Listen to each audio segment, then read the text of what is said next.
Welcome into the hard count. The transfer portal dominoes have all but settled. Who won the portal? Like when we look at this whole thing, and there's still some big names out there, but who will we decide as, the winners and losers? Well, we got to talk about that in this very show. Also, don't know if you were paying attention to this. Some win totals came out in Las Vegas. A couple of win totals out there, so naturally, we got to talk about the ones that we're going to make some money off of. I want to focus on the SEC for this live show, but I got 4 or 5, give or take, teams that I think you and I can take home some greenbacks. Florida State, they have the most returning production in the entire country. What's the impact of that? Is that just a nice story? Is that just something for us to fill time during the offseason? Or is that really going to mean something when it comes to the fall and for Florida State and their aspirations to play for a national title? Speaking of national title odds, there are 5 teams. Yeah, 5 teams. We'll go through 5 teams. From Georgia to USC, Bama, Michigan.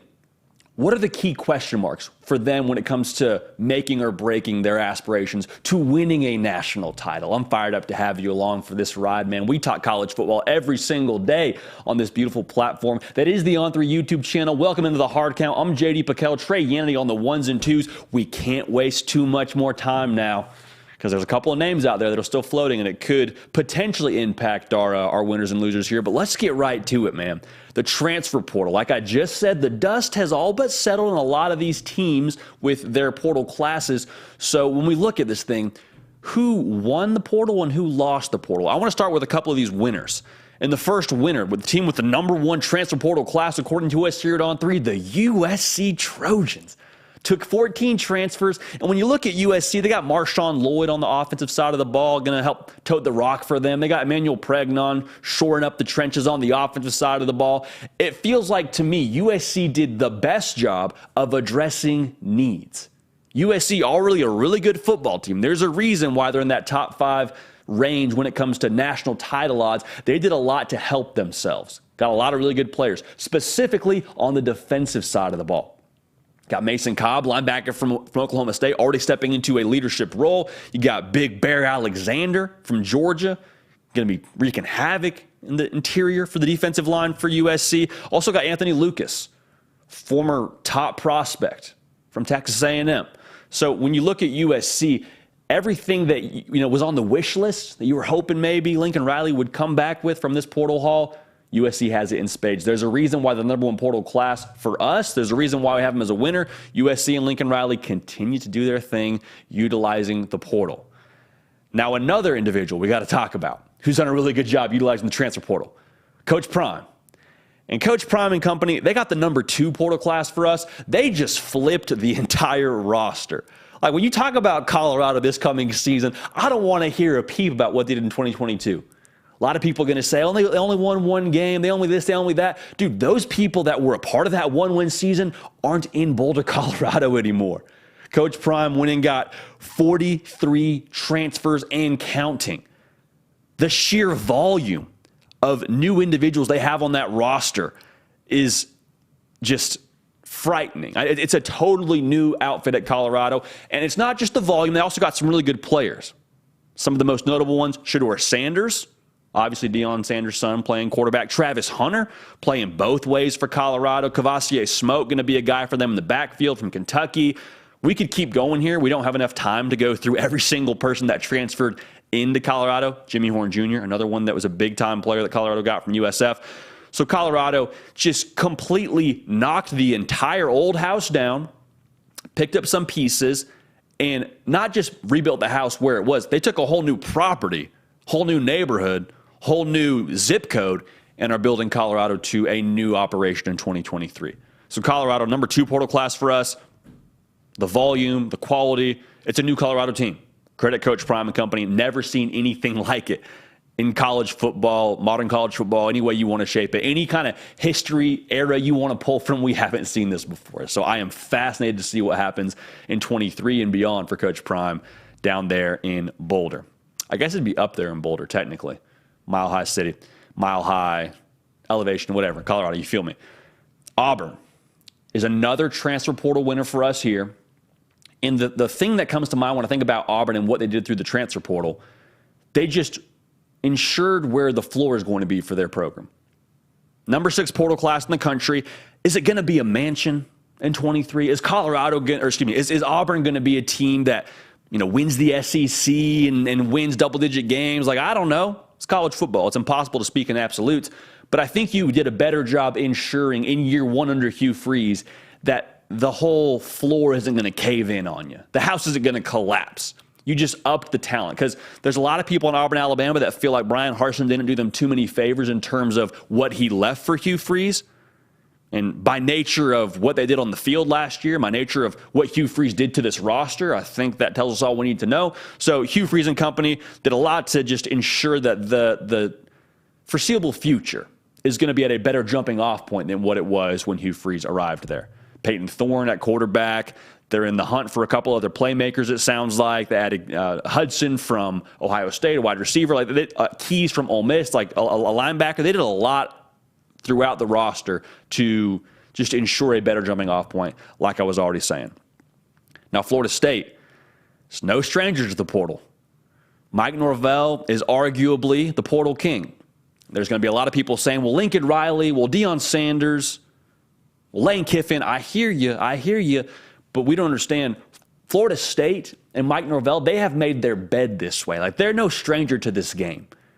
And they had a lot coming back production-wise. We'll talk about that a little bit later in the show. They didn't have to go out in the portal and retool some of the positions that they did.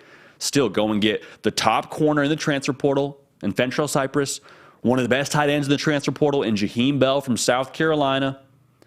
They're not new to this. They had the number, I believe it was a number 15 or so class, according to us here at On 3, to Florida State. They're just continuing to stock up. They didn't have to, but they have the luxury of being able to do that, adding players that can help ensure that they can be competitive for what they want to be competitive for in 2023. And we say it a lot on here now. Florida State, they have built to a year like this. They built to a season like this. They've gone through the growing pains with Mike Norvell. They've gone through a couple portal classes. Now they're at the place where it's not a need to go to the portal. It is a luxury to go to the portal.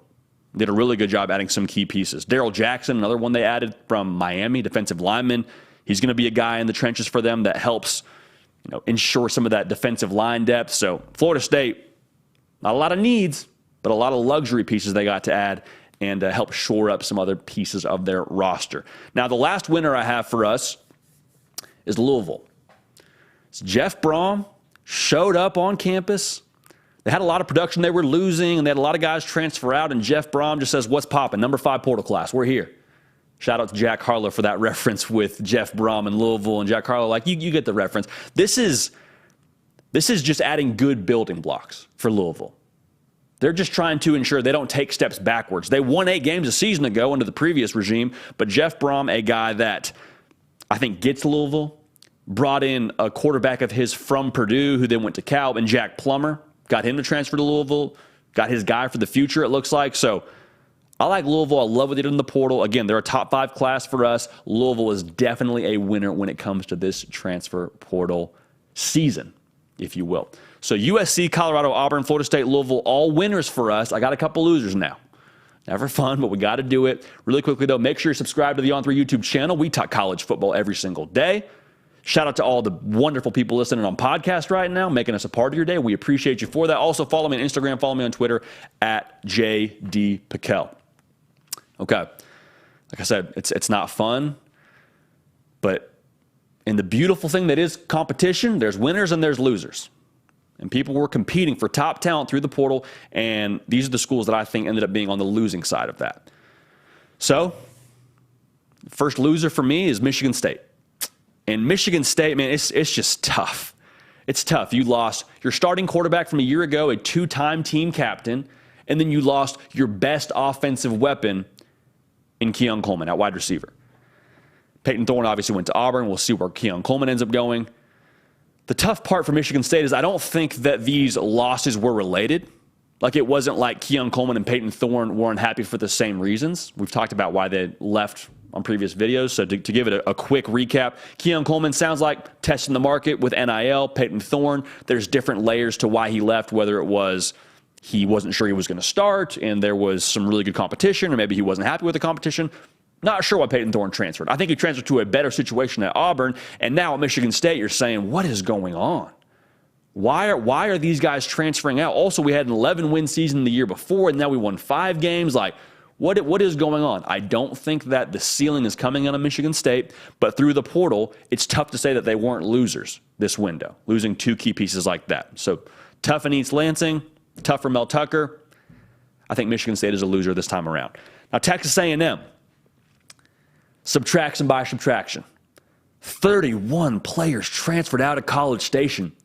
And I still think Texas A&M and Jimbo Fisher are going to have a good season in 2023. I don't think it'll be anything like you saw in 22 where they miss a bowl game. Still a lot of talent on that roster. But, I mean, we just saw, in a lot of ways, a purge. And there's different things as to why people say they transferred out, whether it's culture, whether it's NIL deals gone sour. Like, there's a lot of opinions out there. At the end of the day, we got to take it at face value. Texas A&M, anytime you lose 31 players in the span of an offseason, I don't think they're cutting those guys. Not all of them, at least. I don't think those are guys that they were happy to see leave. 31 players gone from the roster. Then you got to go and add some players, and Texas A&M did that, but losing 31 talented players, for the most part, not good business for Texas A&M. So is it the end of the world in College Station? I don't think so. But still, for A&M, subtraction by subtraction anytime you lose 31 players. So here it is with the last loser for us here. It's Mississippi State. The thing for me with Mississippi State is they only added 9 transfers. And you're saying, JD, 9 transfers? That's a lot. Yeah, it is, but they lost double-digit transfers. And when I look at what Mississippi State is going through right now, your heart breaks for that community. Your heart breaks for what they had to go through at the end of last college football season. And now they shift their focus from an offensive perspective, going from air raid to being pro-style with Kevin Barbet. And the reason why I have them as a loser in this category, in this segment, you needed to be a buyer if you're Mississippi State. Like, you needed to go get new ingredients to fit this new approach offensively. You're going from air raid to pro-style. Y'all that know football, I mean, you know that is not the same kind of player you're playing with in both those systems. You have to mix and match. You got to go get better offensive linemen probably to run block. You got to go get some running backs that can tote the mail and take it downhill. You got to get some other receivers. And I would have loved to see them be more aggressive in the portal. I don't think they got what they needed ingredients-wise to run the system they want to run in 2023. Needed to be buyers to Mississippi State. So to be clear, all 3 of these schools, Michigan State, A&M, Mississippi State, I'm not saying they're going to have a bad season. I'm not saying, hey, curtain call, that's it for them. Bury them before the season even started. That's not what I'm saying. What I'm saying is I think that when it comes to this portal cycle, they're holding the short end of the stick. So winners and losers in the beautiful thing that is competition, that is the transfer portal windows in college football. But even so, we're going to get to have a better gauge for this as we get into the season and see what those transfers actually amount to in their new homes. Listen, we got Trey Hannity on the ones and twos today, baby. I'm fired up. Alum of the Alabama Crimson Tide from the Southeastern Conference. Little switch up from our good friend Nick Brake, who's a Conference USA alum in Western Kentucky. But let's go back to the SEC really quick, because Las Vegas, Nevada, God bless them. A lot of skyscrapers in Las Vegas because they make money off of other people losing bets. Now, those of y'all that were a part of Against the Suits a year ago, if you tailed us on every pick, you made some money. Okay, so they put out some win totals, some preseason win totals on a lot of teams across the country. I want to focus on the SEC. Some teams that I think there's some opportunities to make some money on, quite frankly. So I got 1, 2, 3, 4, 5 bets that I really like when it comes to the win totals for next year. So let's not waste too much more time. Let's get after it. And let's tell you what we like here. South Carolina. The over-under win total for them is 6.5 wins. So for the Gamecocks, listen, I need 3 wins of your 5 early. Okay, I need UNC, I need Furman, I need Mississippi State. You play Georgia, you play Tennessee. I don't feel as confident about those. The gimmies now are Jacksonville State and Vanderbilt. The 2 toss-ups are at Mizzou and at Texas A&M. But here's the deal with the Gamecocks, y'all. Hey, we're home all November, baby. Coach Beamer and company, we're staying at Willie B all November. Come and see us. A team that gets to be at home for an entire month to end the season, to kind of get their strength back after the tough front part of their schedule. I am loving South Carolina. Spencer Rattler's going to be dealing. Juice Wells is going to be bringing the juice. The defense, I think, will be improved. Beamer ball in full force. Lock it in. We love 6.5 wins, the over 6.5 wins for South Carolina. Go ahead and lock that one in, baby. Now listen, Georgia Bulldogs, the win total, it's scary. It's a little bit frightening. 11.5 wins, over under. What does that mean? If you like the over on that, you got to pick Georgia, go undefeated. Spoiler, we like the over on that. And you're saying, JD, come on, man, that's scary. That's scary. You're picking them to go undefeated? Listen, if it scares you, we'll lock arms. We'll do this together. Safe game, safe prizes, man. Okay, that's the reality here when you look at Georgia. Do you really want to look Kirby Smart in the face and tell him you didn't bet on his team to go undefeated? It really just comes down to Tennessee. You go to Knoxville, you go to Neyland, and we'll pick that game when it gets here. But if I'm a betting man, and I am a betting man today, I'm betting on Kirby Smart and company to go undefeated. I like them over 11.5 wins. Go ahead and lock that one in for the Dogs in Athens. Another team we talk about here, a lot of 6.5 wins. Vegas threw out a lot of 6.5 wins for us, Trey.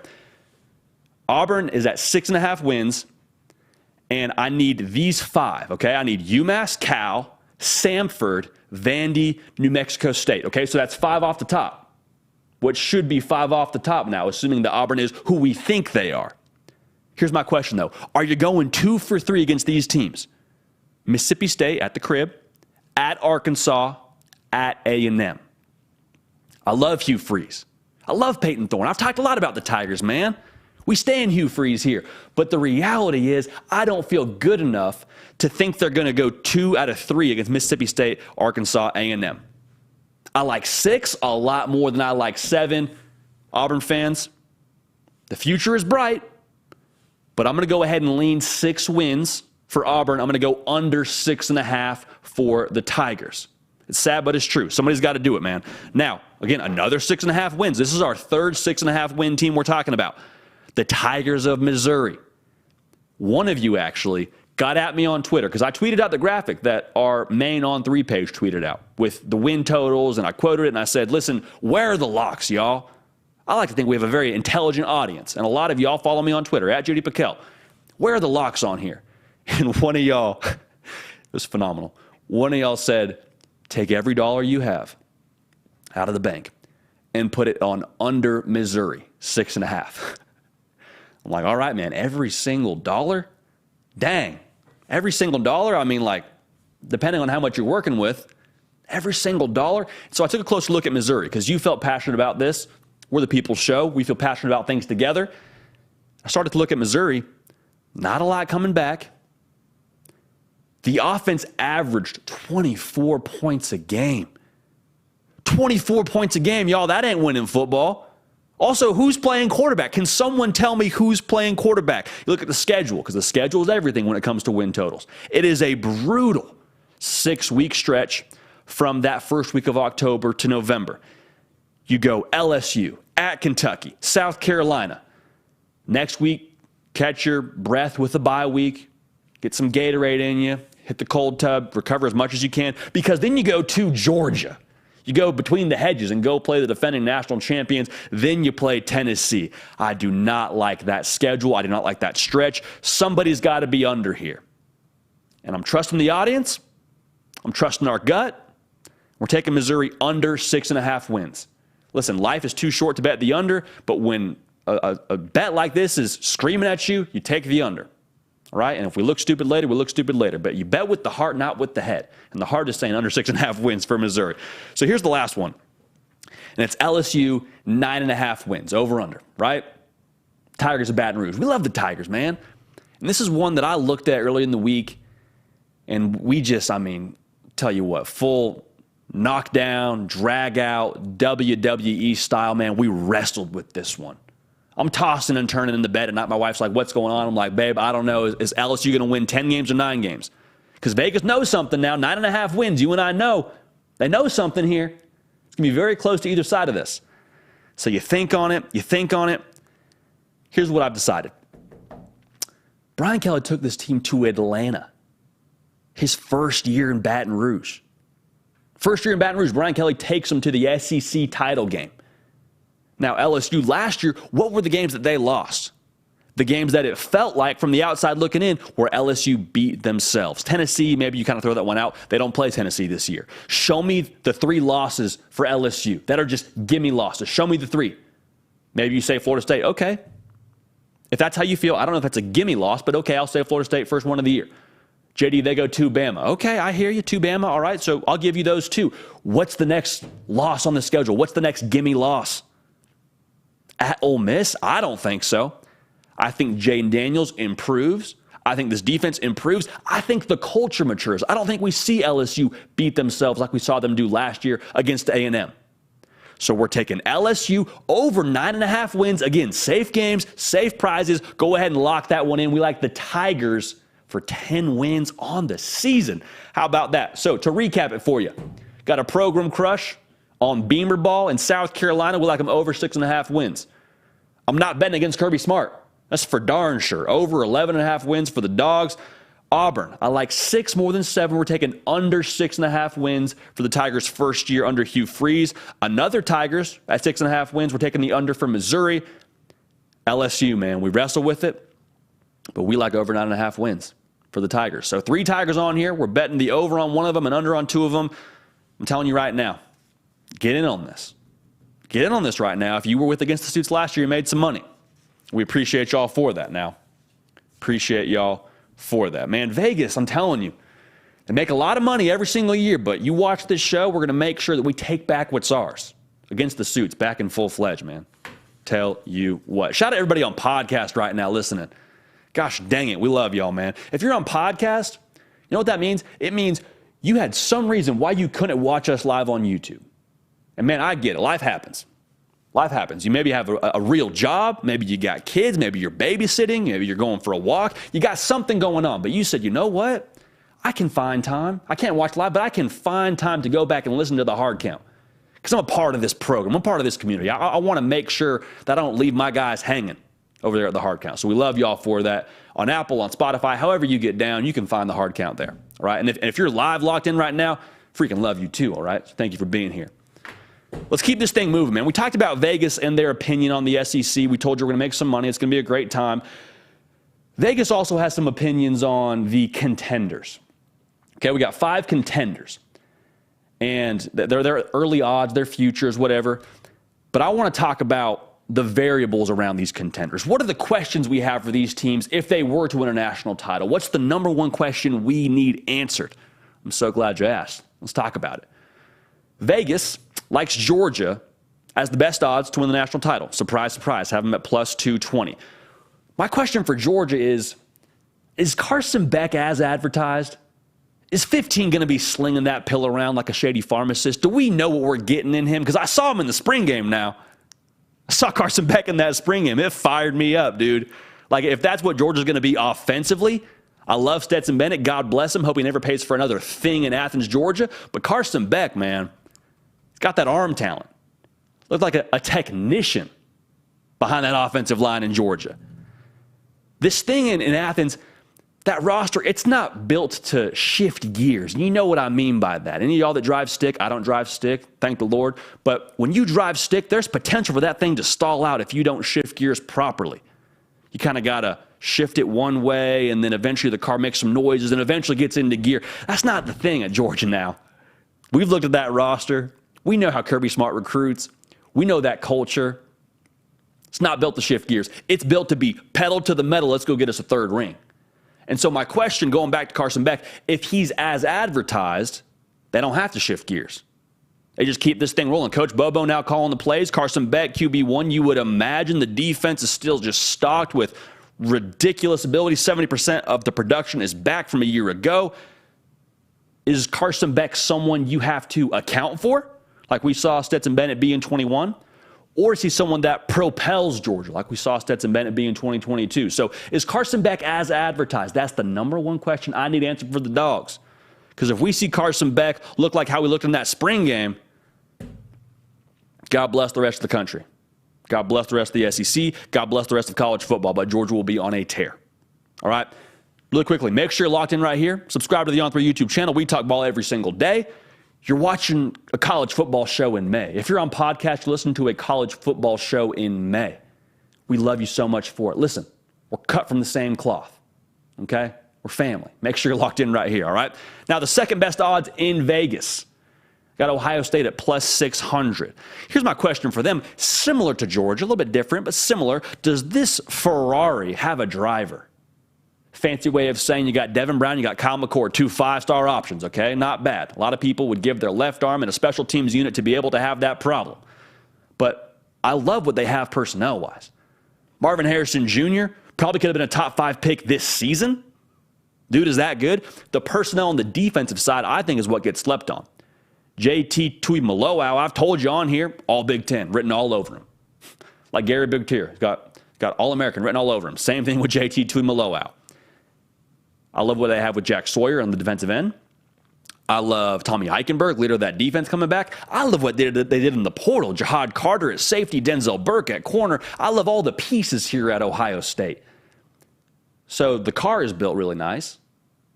The car has all the bells and whistles. We know we can go full throttle with this thing. Do we have a driver? You and I both know, man, you have a Ferrari, you take that thing 100 miles an hour, that's great. But if you crash the car, it's on the driver.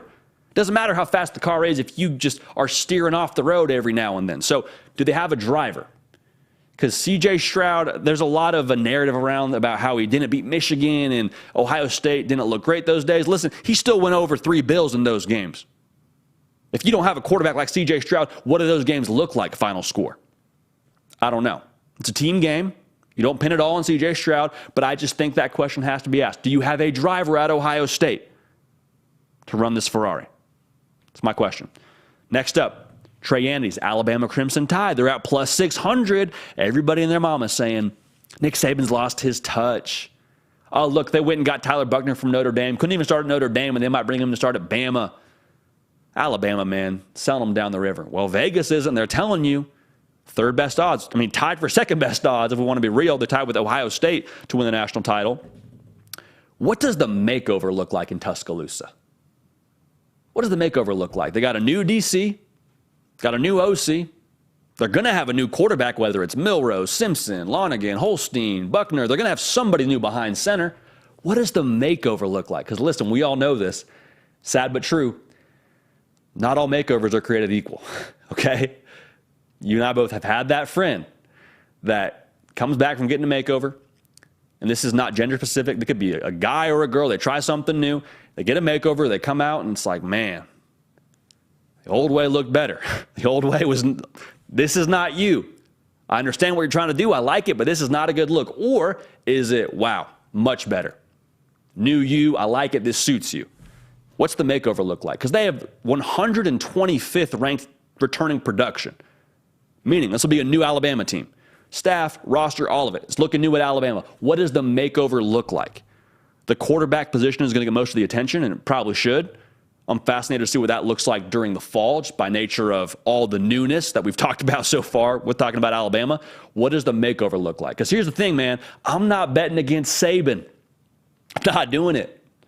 I might think contrary to his success, I might predict differently, but I'm not putting any money down against Alabama. Just not a good way to live life. So as long as Nick Saban's running the show, Alabama is very much so going to be alive. And here's the thing, man, they're motivated. They've heard all that talk about Saban losing a step, about Alabama not being Bama anymore. They've heard all that, I promise you. You know what that is? Ammunition. Just giving Alabama more and more ammunition, more and more fuel to the fire. I don't know what this is. Those of you listening on podcast, don't worry about what I'm doing with my hands. I'm trying to, I guess, like feed a horse or something, feed a machine, because Alabama is a machine. You do not want to give them more fuel to work with. All right, so keep an eye on Bama. They're at plus 600. My question is, what does the makeover look like? A team that has national title aspirations right behind Alabama. They're at plus 1,000. It's the Michigan Wolverines. Is there another evolution for them? Do we see more balance? Because that's the thing now. They have a lot coming back, too, defensively, offensively. I mean, they have 4/5 of that Joe Moore award-winning offensive line coming back. 2 dogs in the backfield, and Donovan Edwards and Blake Corum. It all comes back to what are we doing offensively? Is it J.J. McCarthy's turn to really wheel and deal here? We talked about it on a separate one-off video. Shout out to y'all that are subscribed. You probably saw that video. is there another evolution for Michigan? Is there another evolution? Because when Michigan put everybody on notice, when we really started taking Michigan seriously as a college football public, it was when J.J. McCarthy came out against Ohio State and was just wheeling and dealing. Over 260 yards, 3 touchdowns. He ran one in. Like, the offense went through J.J. McCarthy that day, and we saw the dividends. And then we all start saying, okay, we got to take Michigan seriously now. Michigan's a real national title contender. Is that what we see from them in 2023? Is there more balance? When you can run the ball for over 200 yards a game, you do that, okay? I'm not telling you to switch up the identity, but I am saying maybe just a little more balance, maybe a little more of a vertical presence. Maybe you give the pots and the pans and all the ingredients and the oven mitts to J.J. McCarthy and you say, here you go, brother, let's go cook. Maybe you let J.J. McCarthy cook. I'm just saying, all right? That's my question for them. Do we see another evolution? Because I think that's what you need. I think plan A for Michigan is still steady. I think it works great, but you got to have a couple other answers to beat a Georgia, to beat Ohio State should you see them in the playoff. I know you beat Ohio State twice in a row now in the regular season, so I'm not doubting that. Is there another evolution to what Michigan does offensively? I'm curious to see it, but I'm fired up for it. Now, here's another one. Last one we're going to talk about here, the USC Trojans at plus 1,600. Can you imagine how mad the college football world would be if USC ended up winning a national title? We're not going to jump into that too much, but you and I both know if a West Coast team got it done, I don't know what we'd do with ourselves when it comes to the storylines around college football and how it's going to be so regional. It's so regional, well, a team on the West Coast just won the whole thing. And Vegas is giving them plus $1,600 to do it. So here's my question for USC. Is there enough there on that roster to turn Caleb Williams from the equalizer to the edge? Because here's the deal last year. A lot of time you talk about USC and you talk about Caleb Williams and you say, man, USC, they don't have a great rush defense. And yeah, they get turnovers, but they're not very solid on that side of the ball. But guess what? They got Caleb Williams, might not matter. Caleb Williams is going to be the one that kind of levels the playing field. USC, #1 ranked portal class. Bear Alexander, shoring up the defensive line. Anthony Lucas, shoring up the defensive line. Mason Cobb, going to be a leader of that defense at linebacker. Does that make it so, okay, well, USC actually does have a solid defense. Now, you look at the roster, the overall attributes, those of you that have played NCAA 14 know what I'm talking about here, is now Caleb Williams not just the guy that gets you back even, he's the guy that puts you over the top. He's more than the equalizer. He's the edge for you. Can you weaponize number 13 is what I'm trying to ask here, because he's a generational talent. Tell you what, man, we have not seen something like Caleb Williams in college football in I don't know how long. We may never see something like him again. Like he is maybe a one of one when it comes to the college football landscape and what we get to see from him. For USC, man, you don't want to waste the last year you got with him. You got him for 1 year, okay? Like, we can talk ourselves into, well, he's got more eligibility. Yeah, but is he coming back? No. No, he's already talking about how he would like to go to the Dolphins should he be drafted. And he wasn't just saying that out, on his own. He was prompted with that question. But, like, he's already, for some people, he's already going to be the #1 pick next year. And I'm one of those people as well. He'll be the #1 pick next year. You got 1 year with him. Can you make it matter? Can you make him more than just the guy that gets you even? Can you make him your edge? Yes, he's going to win you football games, but is he going to win you football games because the offense has to score 50? Or is he winning you football games because your offense scored 50, but your defense only allowed 25? That's the world I want to live in from a USC fan. So that's the big question I have for USC. They're at plus 1,600. So to recap it for you, Georgia. Is Carson Beck as good as advertised? Ohio State, you got a Ferrari of a roster, Ferrari of an offense. Does that Ferrari have a driver? Kyle McCord, Devin Brown, 2 5-star options. Remains to be seen. Alabama, what does the makeover look like? Not all makeovers are created equal. Bama's going through a makeover right now. What does it look like on the back end of this thing? Michigan, do we see another evolution? It's no secret, J.J. McCarthy, he's got a talented arm. Do they let him cook a little bit more this year? Is that the approach for Michigan? A little more balance? We'll see. For USC, are you able to allow Caleb Williams to not just be the equalizer, but to be your edge? I'm fired up to watch it. Those are my questions for the contenders, and we're gonna track this thing like a hawk, as we always do right here on the On3 YouTube channel. Promise you that now. Promise you that. Now, before we move on here, we talked about USC for a second there, and listening back to this show, man, I'm just always looking for ways to make this more interactive and to kind of peel back the curtain as much as possible and make it a you and me thing, right? And one way that I think we can do that is just kind of share some stories here. Just kind of have a good story time.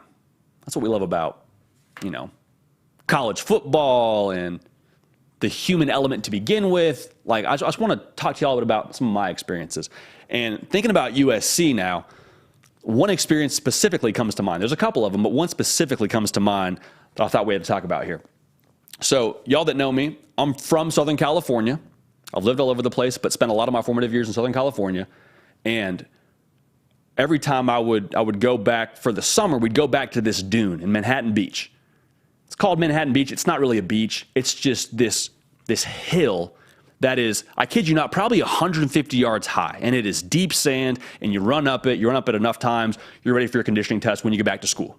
Okay, so that was what I would go and do with some of my teammates from high school, and we'd go get ready for the season, and it was a great time. Thing is, that's a trek now. So from Orange County, that's about 45 minutes to an hour, maybe more with traffic, driving to those sand dunes. And so one day we're going to the dunes. I'm pulling up in Los Angeles. I'm trying to find street parking. And as I'm pulling up to the dunes, this dude darts across the crosswalk. And I had to kind of step on the brakes in the Jetta, because you and I know the Jetta's got some horsepower now. I speak facetiously, but for real, man, the Jetta can get you up and go. Someone darts across the crosswalk, and I'm like, holy smokes, that could have been an unfortunate series of events. And I looked to see who this person was who darted across the crosswalk as they kind of give me a wave. It's Matt Leinart. And so I'm playing this out in my head. I'm like, I almost hit Matt Leinart at the crosswalk. That would not be something I want to have on the resume. And he wasn't upset. He just gave him, the two finger, what's up, appreciate you stopping. And he just went on about his day. So anyways, that's my story about the time that Matt Leinart and I almost hung out, I guess you could say. But anyways, we're going to keep this thing rolling. I would love to hear from y'all what your best college football story is. Get in the live chat and let me know. Also, get at me on Twitter, get at me on Instagram, at JD Piquel. What is your best college football story? I don't know if that Matt Leinart story is really college football specific, but I thought in the nature of talking about USC, we should share it. All right? So we'll keep this thing moving here. Florida State and the Seminoles, they got the most returning production in the entire country. Did you know that? Did you know that? Because ESPN, they did their entire list of returning production, and they have a whole algorithm with how they weight specific position groups coming back and rushing yards and all that. But when you tally it all up, Florida State's got 80% of returning production on offense, 94% of returning production on defense. So then we ask the question, does it matter? Does it matter? Or if it does matter, what's the impact of that? What's the significance of having the most returning production in the country? And I think, one, it absolutely matters, okay? So Florida State fans, y'all ain't played a game yet, but neither has anybody else. Don't let them tell you it doesn't matter. It matters because when you take the field, guess what? You have a better jumping off point than the next team. Why? Because you're working with a lot of the same ingredients. You have a platform to build from. And you know what else comes with that? Confidence. We'll talk more about the internal field with that from a culture standpoint, but you got some confidence. Jordan Travis trots out there, routes on air. He doesn't have to figure out the timing with Johnny Wilson. They've been throwing the ball for a year now. They know each other's tendencies. They have confidence together from what they did a season ago, and you can build with that. The thing is, you have the ingredients you had last year. You had a good year last year. Not the year that you expect to have this year, but you had a good year last year, a year to build off of. And every single year, college football coaches say this a lot because it's true for the most part, but every year is a totally new team. Not really for Florida State. This is the same group of characters that did a lot of good things last year. Team that beat LSU last year. Team that beat Oklahoma last year. Team that beat Florida last year. They've got a lot of notches in the belt. And so for Florida State, the confidence that comes with that, and the guys that have done that a season ago, they can build off of that. It's not just a total reset. It's okay, we did that, now what's next for Florida State? So you're encouraged by that. Now, make sure you're locked in right here to the On3 YouTube channel. Not going to spend too much time talking about this, but subscribe right here, all right? We want you a part of the party. We want you a part of the family, all right? Part of the program. Lock it in. Also, follow me on Twitter. Follow me on the gram, at JD Piquel. Appreciate y'all in advance for that. So here's what I think is maybe arguably more important than having guys coming back on the field. And I don't want to downplay the importance of having returning personnel because that's crucial. Having a quarterback back in Jordan Travis, that's crucial. Johnny Wilson, all 11 feet of him back, that's crucial. But what I think really allows talented teams to take that next step, allows talented teams to play for what they want to play for, which is college football playoffs and conference titles and all that, it's the internal piece of it. It's not just coach speak. It's not just cliche. This is true. Going back to what I said, every single year, you reset. Now, when you reset, what is the gamble there? The thing that coaches get concerned about. Where's our culture going to be at? Had a lot of good leaders last year. They graduated. They're gone for the NFL, whatever. Where's our culture going to be at? Florida State, they don't have that problem. You got a lot of guys back that understand the culture. They understand the standard in Tallahassee. You're not wondering, what am I made of? You're not wondering, what's this team going to be like when, fourth quarter and we're down a score and we got to find a way to get it done, or we're trying to hold on to a lead. As a fan, too, take it a step further. As a fan, you know what your team is made of now. You know what Florida State's made of because you've seen it. You've seen it. They've experienced it. You saw them block the extra point against LSU to win the game in regulation when everybody and their mama thought we were going to OT, myself included. Jumping and screaming at home, watching the game. Florida State blocks the extra point, game over. Culture. Never say die mentality. That's still there in Tallahassee. Going and beating Florida. Finishing the regular season strong against a feisty Florida team that's your rival. Culture. Okay? Florida State, they still have a lot of that internally. I already know what we're made of. I've already seen it, and it's still there.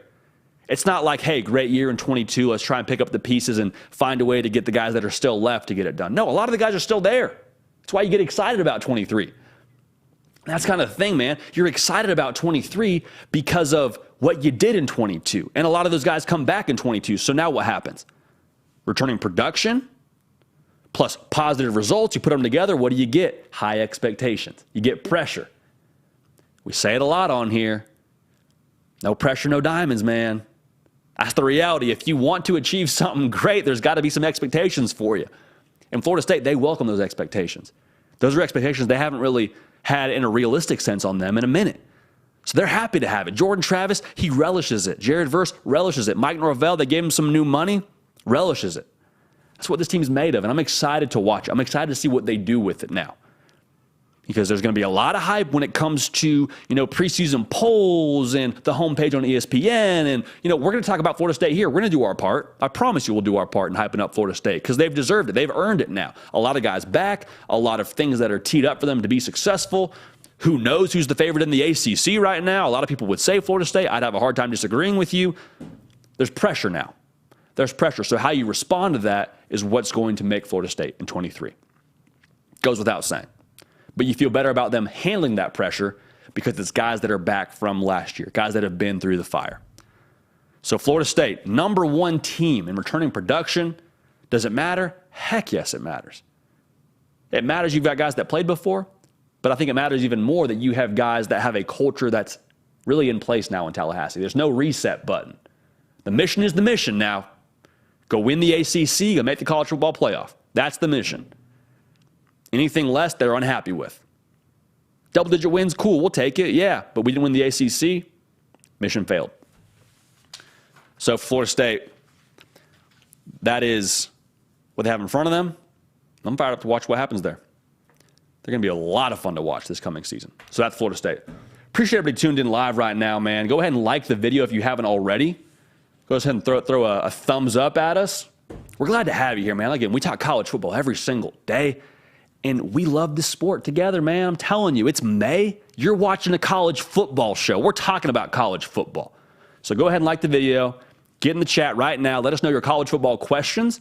We've got some Yanity insanity coming at you. Trey Yanity, in for Nick Break. Next man up. Show goes on. Dude has been absolutely crushing it here. Making everything that you see here happen. Keeper of the queue now.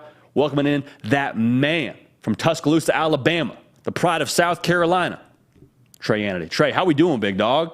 I'm doing great, JD. Thank you for having me. I've never counted soft a day in my life. don't plan on starting today. So I'm excited to be part of the show. Let's go. Wishing our guy Nick Briggs safe travels as he heads up to Virginia there. Got some good questions, JD, and I think we want to start in Southern California, your stomping grounds, where that excellent story came from earlier.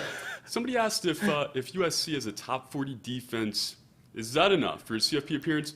I guess where does their defense need to be to make the CFP here?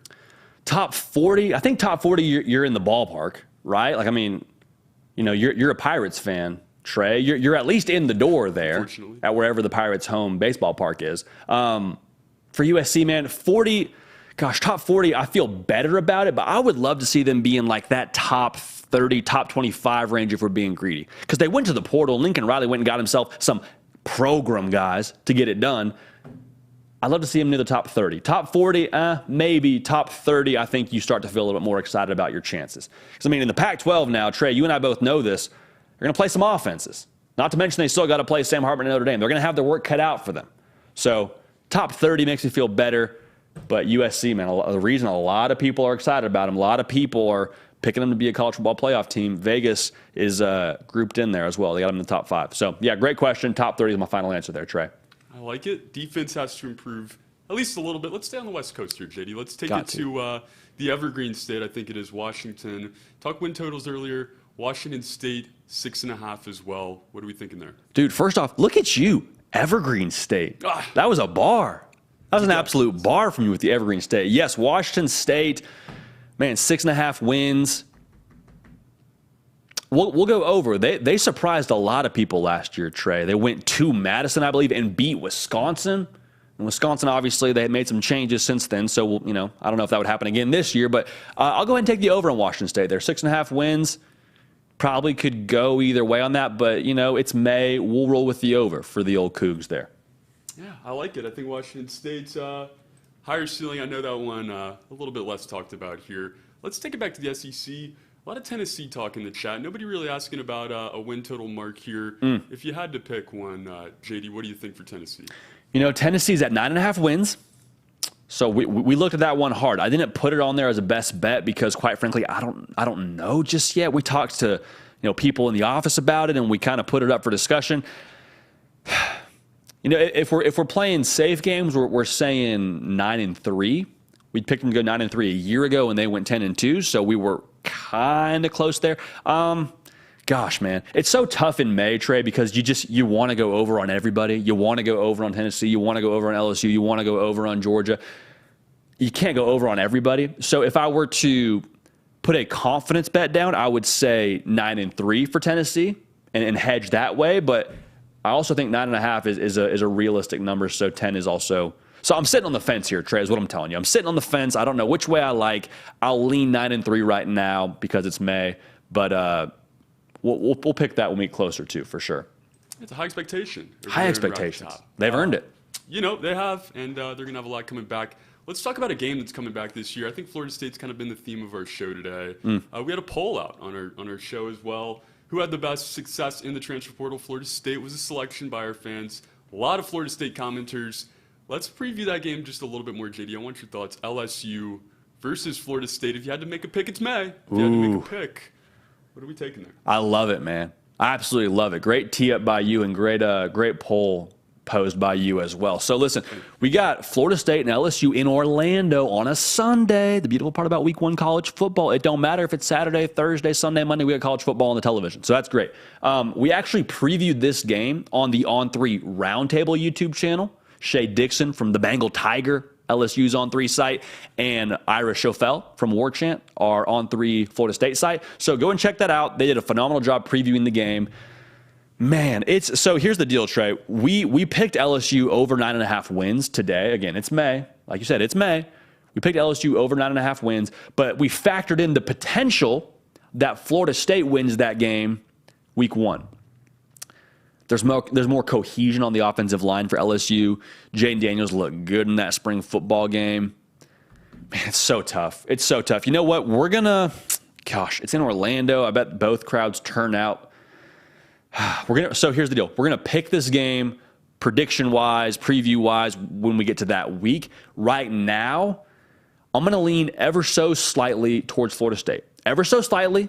It's not a lock it in kind of pick. We're going to lean slightly towards Florida State today, but obviously we're sitting on the fence there. We're going to reserve a right to change that there as well, Trey. So yeah, we'll lean Florida State today. You have a pick there, Trey? You have a pick in that one? Man, this is tough, JD. Early background in the ACC, SEC transition. Mm-hmm. Right now, if I just had to take a stab in the dark, I'm going to go LSU. Okay. Brian Kelly's I love it. dominant year one. Let's see what year two looks like, but it is too early. We'll see what we got.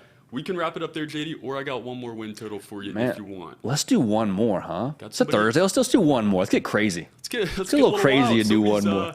Somebody's asking about the Boomer Sooner. Let's do it. JD, 10 plus is their question. What do you have them at, though? 10 plus, man. So here's the thing. Trey, we've kind of been out in front of the Sooner bandwagon just a little bit because they won 6 games a year ago, but they had 5 games that were decided by a score. 5 losses decided by a score. So if I were to pick today, gosh, again, it's May, so I want to put over on everybody today. Gosh, the thing is, I think Texas is going to be pretty good too, and Oklahoma and Texas both being good. Conventional wisdom would say not as likely to happen, even if they are the 2 most talented rosters. You know what? It's May. Let's go ahead and go over today on 9.5 wins in Oklahoma. We'll probably do a best bets for the Big 12 win totals as well. So if you haven't yet subscribed right here to the On3 YouTube channel, I just gave you a reason to do that. We're going to talk Big 12 win totals on a future live show. I promise you that.